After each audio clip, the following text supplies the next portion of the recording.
Assalamualaikum warahmatullahi wabarakatuh. Di sini kami dari kelompok 2 akan mempresentasikan hasil dari diskusi kelompok kami mengenai observasi laboratorium biologi di masa 1 Kota Kediri.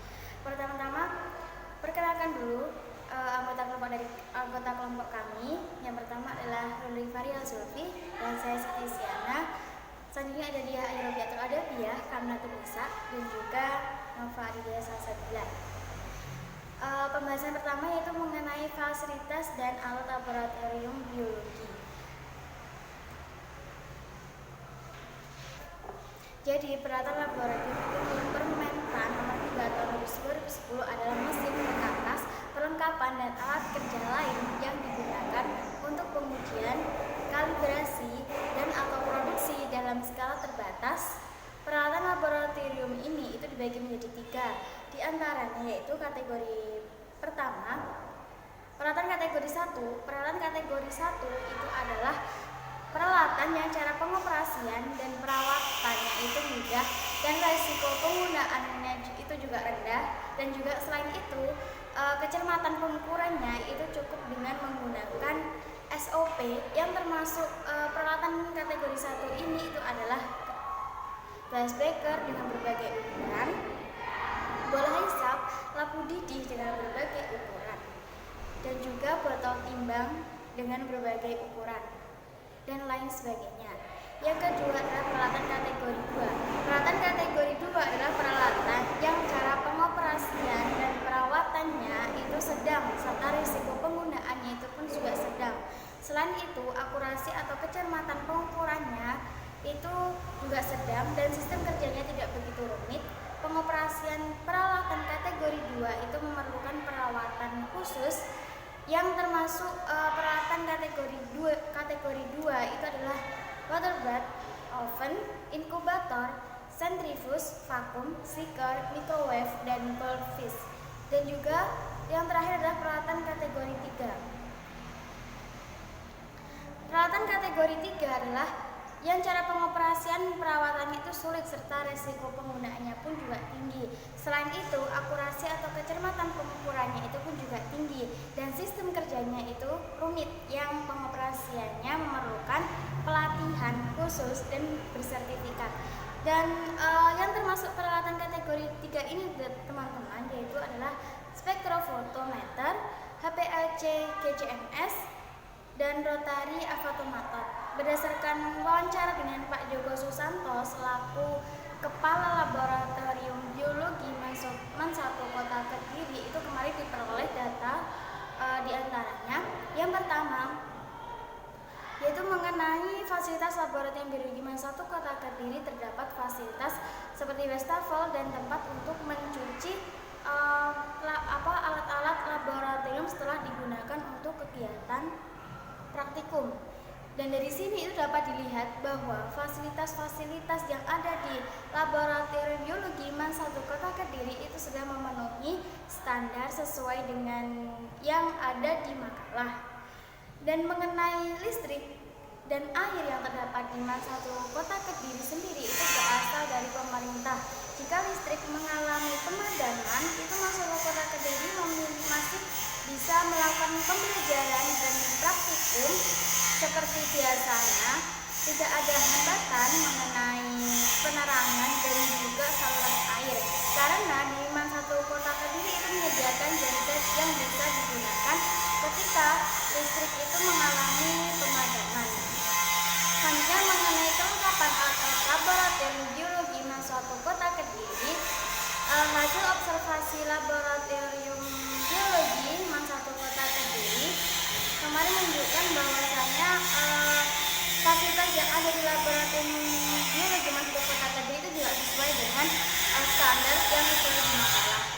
Selanjutnya adalah pemeliharaan alat laboratorium biologi. Pemeliharaan peralatan laboratorium memiliki beberapa tujuan yang mencakup peralatan laboratorium selalu siap pakai secara optimal, memperpanjang umur pemakaian alat laboratorium, menjamin keamanan, keselamatan, dan kenyamanan bagi orang yang menggunakan peralatan tersebut. Metode pemeliharaan peralatan laboratorium dapat dilakukan dengan cara melakukan pencegahan, Misalnya dengan memberikan peringatan melalui gambar atau sebuah tulisan, peraturan atau tata tertib bagi pengguna laboratorium, dan memberi bahan pengawet. Melalui wawancara dengan Bapak Joko Susanto selaku Kepala Laboratorium Biologi MAN 1 Kota Kediri, dapat disimpulkan bahwa pemeliharaan alat laboratorium biologi sudah masuk kategori baik karena seluruh siswa dan guru menggunakan alat-alat laboratorium dengan baik dan sangat berhati-hati. Penggunaan alat laboratorium oleh siswa atau guru jika mengalami kerusakan atau hal lainnya harus diganti sesuai merek dan ukuran sesuai peraturan dari Kepala Sekolah MAN 1 Kota Kediri. Para siswa dan guru sangat antusias dalam memelihara alat-alat laboratorium karena termasuk inventaris sekolah yang bisa diunggulkan dan dibuat praktik ilmu-ilmu pengetahuan tentang biologi. Selanjutnya yaitu mengenai pengadaan alat dan bahan praktikum. Pengadaan di sini adalah sebuah kegiatan untuk menentukan peralatan maupun bahan yang harus diadakan dalam sebuah laboratorium. Nah, dalam kegiatan ini sangat diperlukan kerjasama antar guru, siswa maupun laborat itu sendiri.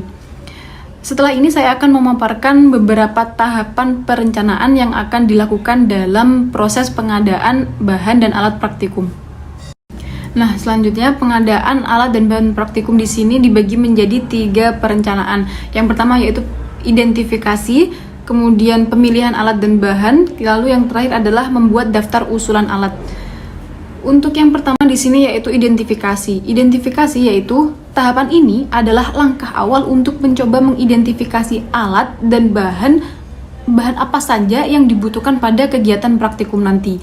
Kemudian yang kedua adalah pemilihan alat dan bahan. Berdasarkan hasil identifikasi peralatan dan bahan untuk kegiatan praktek laboratorium dapat ditentukan mengenai jenis alat dan bahan yang dibutuhkan. Jadi nanti ditinjau terlebih dahulu bahan dan alat apa saja nanti yang sekiranya diperlukan untuk bahan praktikum nanti. Kemudian yang ketiga adalah membuat daftar usulan alat. Di sini usulan daftar alat laboratorium dimaksudkan untuk memudahkan siswa utamanya dan juga si laborat tadi dalam hal meneliti dan menentukan anggaran. Jadi mungkin ini nanti akan lebih dispesifikkan ke si laborat nanti. Manajemen keuangan laboratorium merupakan proses perencanaan, pengorganisasian, pengarahan, pengkoordinasian, dan pengawasan atau pengendalian keuangan laboratorium. Melalui kegiatan manajemen keuangan, maka kebutuhan pendanaan laboratorium dapat direncanakan, diupayakan pengadaannya seperti alat dan bahan dan fasilitas lainnya, dibukukan secara transparan dan digunakan untuk membiayai pelaksanaan kegiatan yang ada di dalam laboratorium secara efektif dan efisien. Berdasarkan hasil observasi yang kami lakukan di MAN 1 Kota Kediri, sumber dana yang diperoleh MAN 1 Kediri terdiri dari anggaran SPP siswa per bulan, anggaran dari pemerintah atau dana hibah, dan bantuan dari orang tua siswa. Untuk pengeluaran keuangan yang dikeluarkan oleh MAN 1 Kediri berdasarkan kegiatan atau kebutuhan pengadaan alat dan bahan yang rusak atau belum ada. Untuk proses pengelolaan dana keuangan laboratorium biologi MAN 1 Kediri dilakukan oleh kepala sekolah dan bendahara sekolah, lalu bekerja sama dengan pihak ketiga. Berdasarkan wawancara yang kami lakukan dengan Bapak Joko selaku Kepala Laboratorium dalam pengadaan alat dan bahan, Kepala Laboratorium membuat pengajuan pengadaan lalu diserahkan kepada kepala sekolah. Setelah itu kepala sekolah melakukan tender bersama distributor yang mengirim dan menghitung pajak. Ketika barang datang, laporan penanggung-jawaban hanya ditandatangani oleh kepala sekolah dan bendahara, sehingga kepala laboratorium langsung menerima alat dan bahan yang diajukan. Sehingga dapat disimpulkan manajemen keuangan yang ada di MAN 1 Kota Kediri cukup bagus, yang mana dapat dilihat dari proses pengelolaan dana keuangan laboratorium biologi MAN 1 Kota Kediri. Selanjutnya, keselamatan dan keamanan laboratorium biologi. Keselamatan dan keamanan kerja di laboratorium sangat penting dan perlu perhatian khusus karena terkait dengan kegiatan guru, siswa, peneliti, dan individu yang menggunakan laboratorium. Berikut merupakan beberapa standar keselamatan yang harus dipenuhi dalam laboratorium. Yang pertama, peringatan-peringatan tertulis yang ditempel pada bagian-bagian tertentu yang menjelaskan beberapa hal berbahaya dan harus dihindari oleh pengguna laboratorium. Selanjutnya, informasi mengenai penanganan dari kecelakaan kecil maupun besar. Kemudian tersedianya rabung pemadam kebakaran dan kotak P3K. Tersedianya pintu darurat yang memberikan kemudahan untuk keluar masuk dan tersedianya akses air yang dapat digunakan untuk menangani kecelakaan. Melalui wawancara dengan Bapak Joko Susanto selaku Kepala Laboratorium Biologi MAN 1 Kota Kediri, standar keselamatan dan keamanan laboratorium dilengkapi dengan kotak P3K, memiliki pintu yang lebar yang memudahkan keluar masuk, akses air yang mudah, serta alat dan bahan praktikum ditata dan ditempatkan sesuai golongan bahan praktikum. Terdapat juga poster berisi tata tertib dan diinformasikan kepada seluruh siswa sebelum memasuki ke laboratorium. Tata tertib ini dibuat untuk mendukung kelancaran pelaksanaan praktikum dan untuk mencegah kecelakaan yang mungkin terjadi dalam laboratorium. Sayangnya belum ada alat pemadam kebakaran karena belum bisa dianggarkan mengingat kondisi dari laboratorium sendiri yang terkendala dalam pembangunan. Alat pemadam kebakaran penting karena solusi pertama untuk menanggulangi kebakaran. Demikianlah presentasi hasil observasi dari kelompok kami. Apabila terdapat salah kata, kami mohon maaf sebesar-besarnya. Terima kasih. Wabillahi taufiq wal hidayah, waridho wal inayah. Wassalamualaikum warahmatullahi wabarakatuh.